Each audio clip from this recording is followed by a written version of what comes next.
From the far reaches of the Milky Way galaxy, it's Retro Nerd Girl with a film review for you.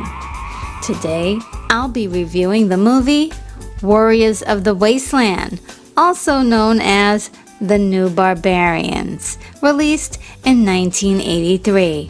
Starring Giancarlo Prete, Fred Williamson, and George Eastman. Directed by Enzo G. Castellari. The synopsis is, in the year 2019, the sinister post-apocalyptic gang called the Templars hunt every living human left alive on Earth. It takes a former Templar, Scorpion, to put an end to their terror. Now the story.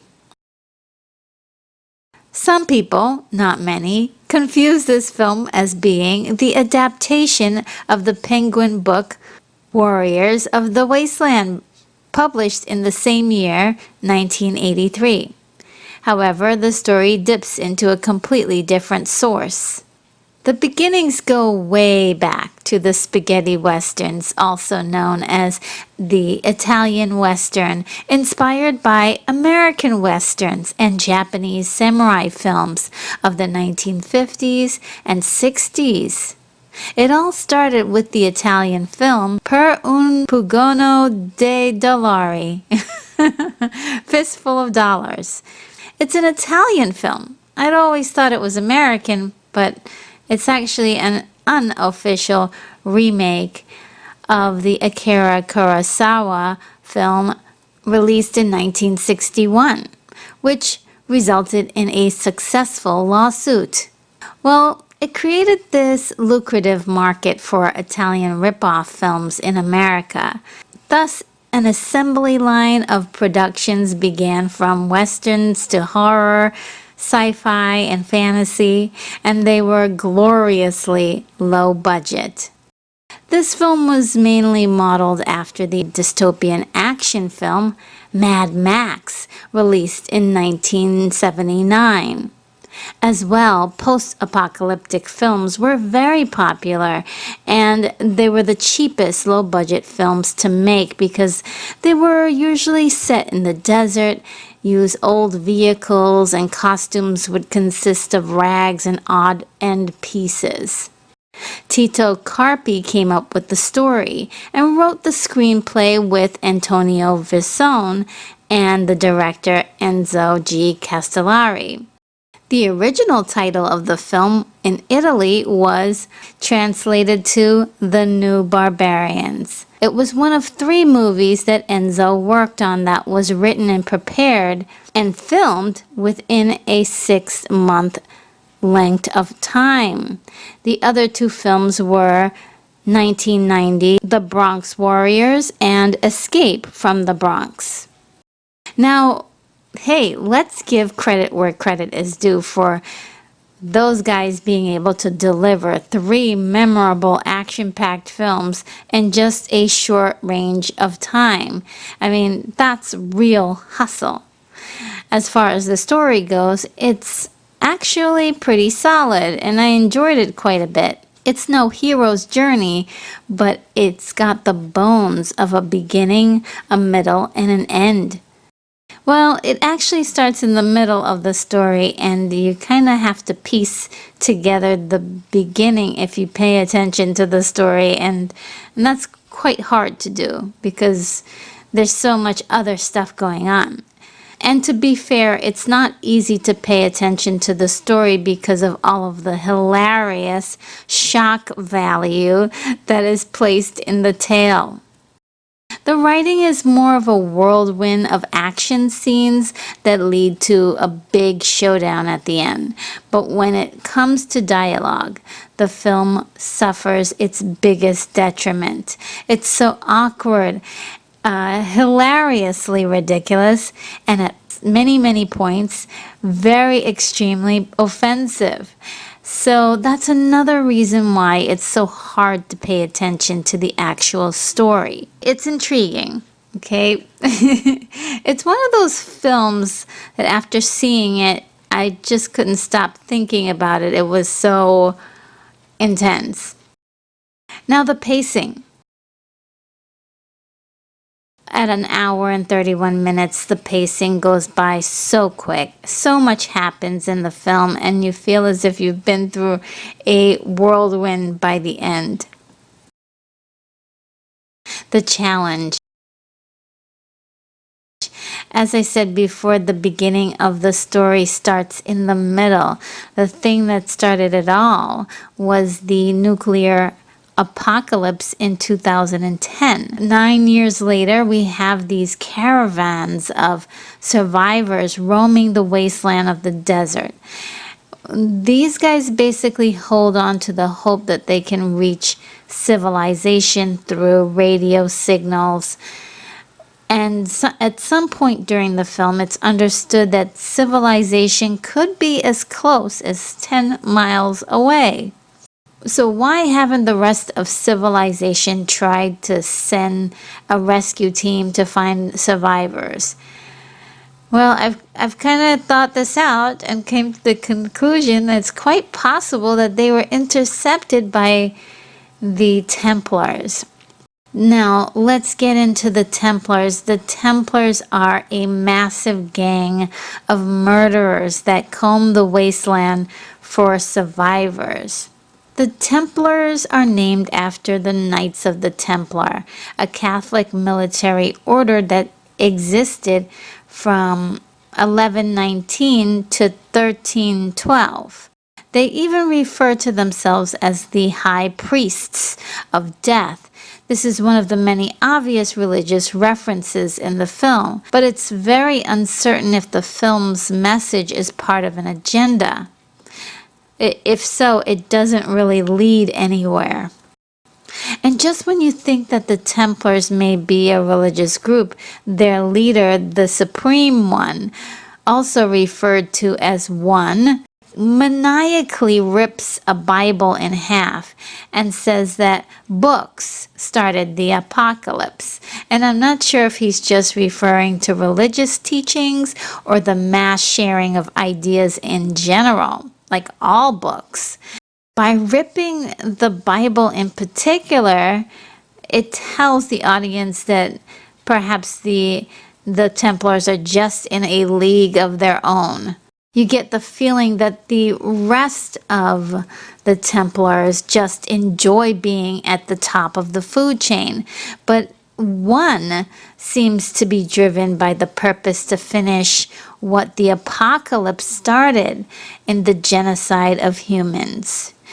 Now, why would he be so interested in that? Why is that his drive? Well, it's really quite garbled why, and his reasoning is more out of outrage at what has happened. And of all the characters in the movie, of every last character in the movie, One is really the most fleshed out character in the film. At least we get to see much of his psychological state, which is clearly not stable. He is a person who is definitely grieving in some way, but also is like psychologically he doesn't really make sense. However, we do know how he feels in pretty much every scene because he pretty much says everything he's thinking out loud. He holds nothing in.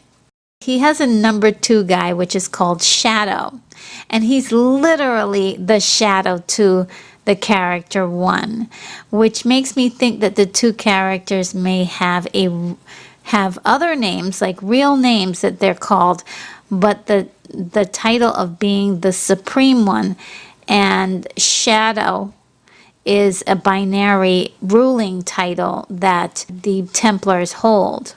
You always get the feeling in the story, though, that Shadow really wants to be the Supreme One, or that he thinks that the One doesn't really have the true, ruthless, and cunning stamina to be the leader. And he's not alone in his sentiment. There's a character by the name of Mako who is a fanatical young warrior next in line to succeed One. And he thinks that the two guys that are in power, One and Shadow, are too soft and too old. It's even possible that Mako and One share a special romantic relationship. And let me explain.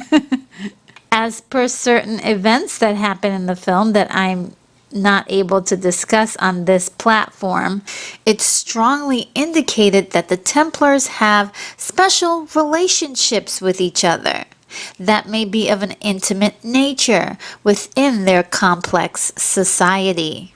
And it's even possible that One and Shadow are a couple because Shadow really never gets reprimanded for some of the things that he says to One.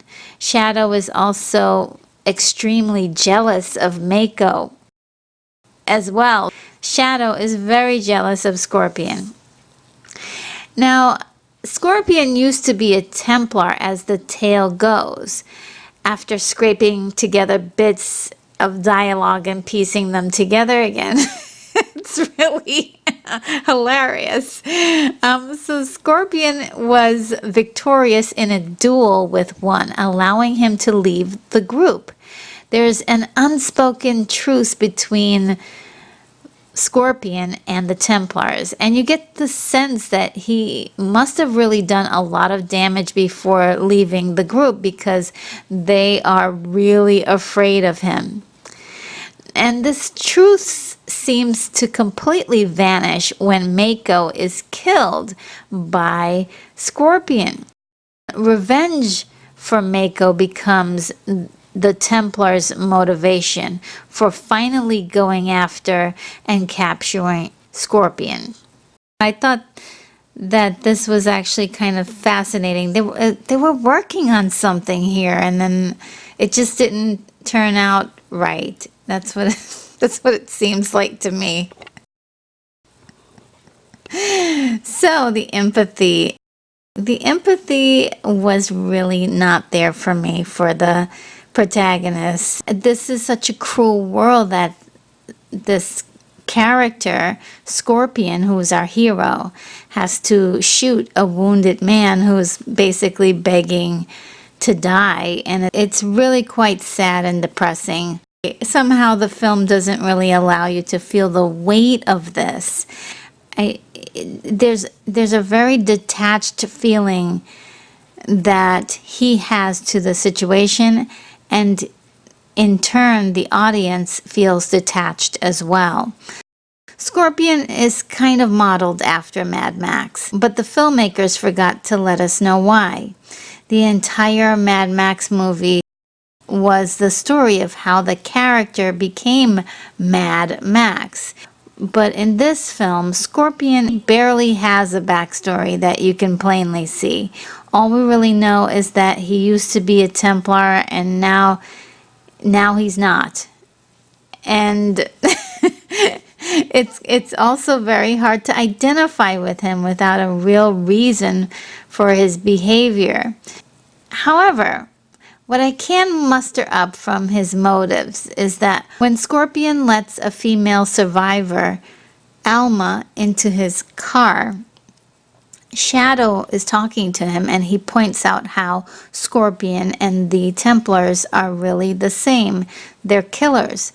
And he asks Scorpion, what makes you so different? And part of Scorpion's response is that he looks at Alma and then he looks back at Shadow and he says, now you know how I'm different. And I guess the film was trying to say that he likes girls. It's so weird. Another lone wolf character appears in the film by the name of Nadir. He's a fun character that enjoys fighting in a good battle. And somehow he knows Scorpion from the past. When he first sees him, he actually helps him out quite behind the scenes, shooting various people that are chasing Scorpion. And then the first thing he says is that he looks at Alma And then he looks at Scorpion and he says, "Is this one in love with you too?" And I was trying to figure this out, like, who is the other person that's in love with him? And the only other person I could think of was the Supreme One. Is that part of the rivalry between One and Scorpion? Nadir is an awesome character. I think he's a very fun character. Without really knowing much about him, it seems as if his mission throughout the film is to help Scorpion with his battles against the Templar, but he also wants Scorpion to admit that he needs help. But Scorpion will never do that because he's too macho, too much of a man's man, you know. And it's an ongoing banter between the two, of Scorpion needing help and refusing to ask help from Nadir. And it's kind of a cute bromance kind of thing going on between the two. Now, Alma is supposed to be Scorpion's love interest, and it's completely predictable. Their awkward interactions with one another are so strange, but she represents the hope that many of the survivors have in restoring their world and finding civilization. And this can be further from Scorpion's beliefs. Scorpion believes that humans should actually just move on with the world as it is. And who's to say who's right or wrong? It's just lightly touched upon in the film. And I would have loved a little bit more of that, so we can really understand Scorpion's psychology a little bit more. Now, the technical aspects. The film was shot outside Rome in 1982. As I mentioned before, it was one of 3 films made in 6 months. So there was a lot of work that was done very quickly. Efficiently, they made a movie, even though it's very rough around the edges. So to the credit of the movie, the action in this low-budget film is extremely exciting. For such little resources, the stunts were a pure spectacle, as you can see that many of the stunt guys are actually flipping in the air, and you can see them like landing on their backs. And even our main actor runs through like a set of explosions that actually you can see going off like right by his ankles. And it's pretty like unbelievable. I'm sure someone must have gotten hurt during those stunt scenes, but they got, you know, there's a certain amount of guts and gusto that has to be commended for doing that on screen. And another feature of the film is that the stunts were shot at 3 different speeds, 24, 55, and 96 frames per second, so that way they can really like maximize each scene, and this really helped to extend the runtime and expand the impact of many of the action scenes, and that means a lot of slow-mo action, whoa, movements and things like that, which is kind of fun to see in low-budget movies, to be honest. You know, I'm an explosion girl. It's a weird thing. I love to see explosions in movies, and the explosions in this movie were pretty awesome, to be quite honest. And there's a certain kind of pyrotechnics that you can only get from a low budget film, and it's just absolutely glorious in this movie. They just revel in the fire play of torches and explosions in this film. It just looks like they're having a lot of fun doing it, and creating these interesting cinematic moments. And a lot of people overlook the details on different post-apocalyptic cars, and they think that it just, it didn't look very good, but I thought they were pretty crafty. It takes a lot of skill to put together these cars like this, and I didn't think that it was terrible. I thought it was pretty good. I thought also too that the special effects was pretty good. I mean, not the best, but there were definitely some moments where you can see that dummies were hilariously used to depict some of the really brutal arsenal.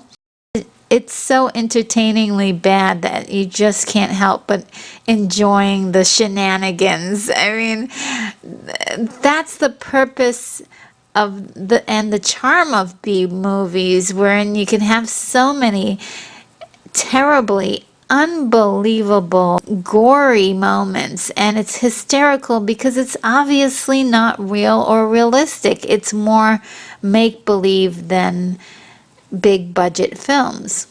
One other feature that I really thought was kind of unique that doesn't really get its due in in a funny way. I enjoyed the costumes. They were funny. They were kind of hilarious. But I love those costumes. They were really unique and really absurd in many circumstances. But again, I can see that there was some time and a little money spent on them, especially the design and the construction of the Templars uniforms. I mean, was I the only one who thought that the Templars must have had their own tailor? Because their costumes were just like on point, And, the comical shoulder pads were, really big in the 80s. And that was really something that they seemed to really embrace in this film. And I love it for that. The Templars were also treated with a little bit more flair when it came to hair and makeup. I must confess that I am a sucker for the guy liner.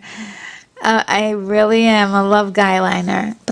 The Templars' wigs were just laughable. I mean, who can ever unsee Mako's purple mohawk? And that is why I have so much fun with this movie.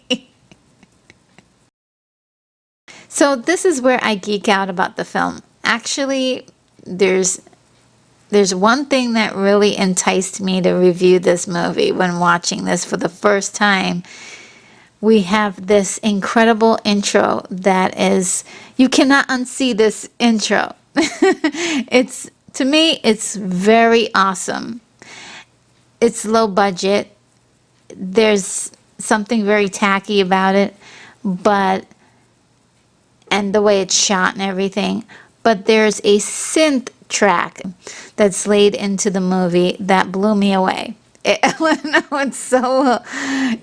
along with all of the apocalyptic images, I literally began screaming, yes!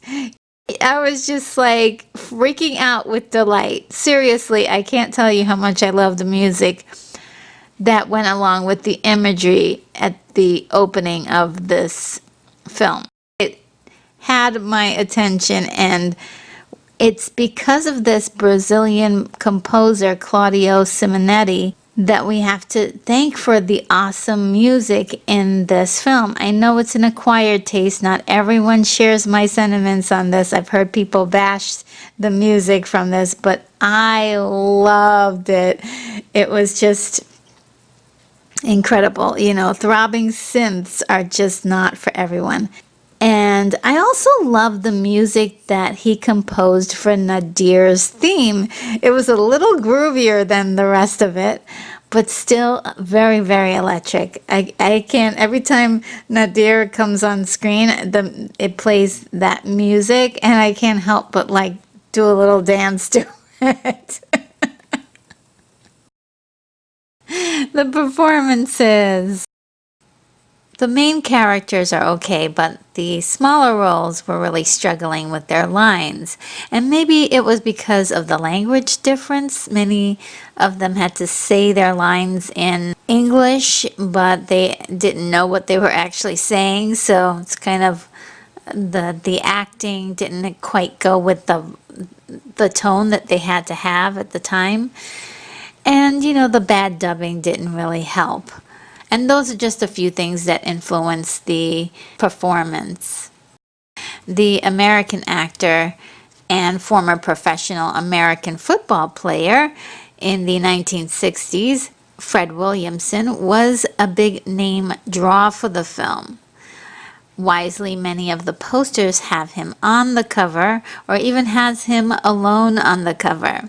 I mean, we don't really get to see him until about 28 minutes into the film, and it feels like 28 minutes too long, to be absolutely honest. He's so much fun in the film. He seems to be enjoying himself as his role, and there's something just immediately likable about him. Don't know what it is, he just has a special charisma on screen.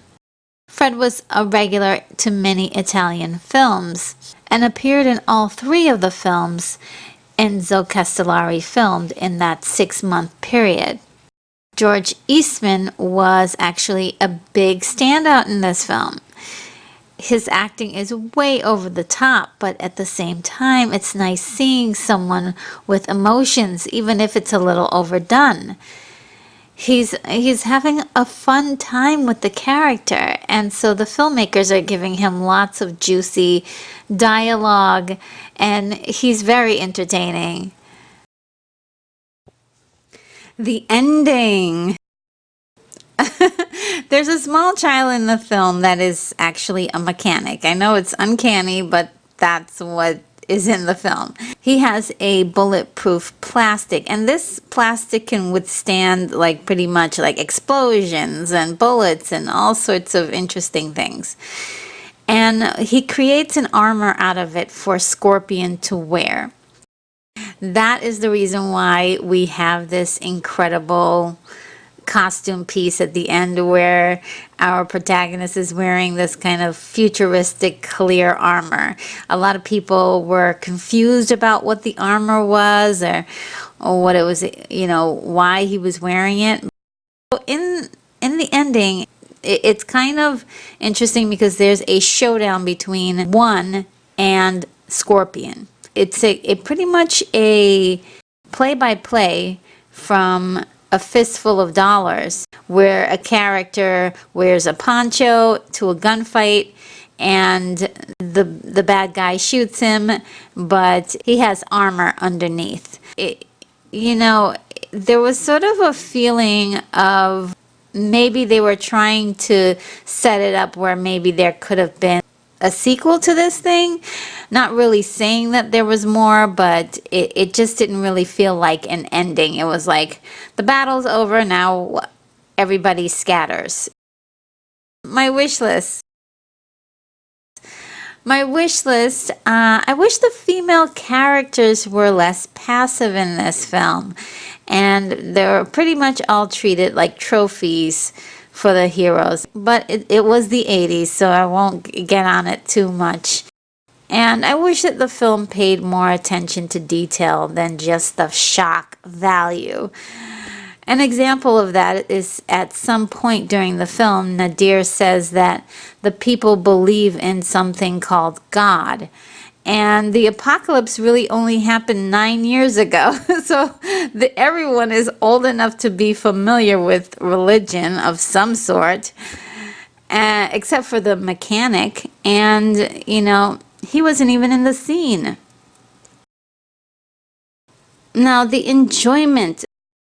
The film was produced by Deaf International Film and Fuvia Films under the name that is translated in Italian The New Barbarians. The film was later released in U.S. theaters by New Line Cinema as Warriors of the Wasteland in 1984. For years, these low-budget movies have been building a cult following, and this one has no less the same. The only issue is that it has content and language that might be highly offensive, and there are some scenes that really make people feel uncomfortable to watch. It's definitely one of those films that I enjoyed watching for the sheer spectacle of it. It is definitely one of those movies that you just can't unsee. My rating is a 6.5. Well, that sums up my review. I hoped you liked it. This is Retro Nerd Girl signing off.